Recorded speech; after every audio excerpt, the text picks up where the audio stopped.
você não faz nenhum tipo de apertamento, nem o bruxismo de noite, graças a Deus, tá uma leva de pessoas fazendo isso por causa da nossa ansiedade. O nível de ansiedade aumentou muito. E isso faz com que a gente frature dentes. Não é dentes cheios de restauração.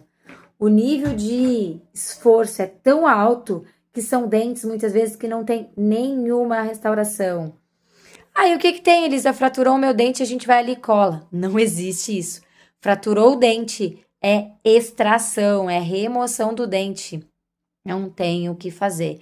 Vou mostrar para vocês um dente de um paciente meu caminhoneiro que fica, né, dirigindo, travando os dentes. Fraturou um dente que não tinha nenhuma restauração e foi indicado a extração. Ó, dente fraturado, duas raízes fraturado no meio, extraído sem nenhuma restauração esse dente.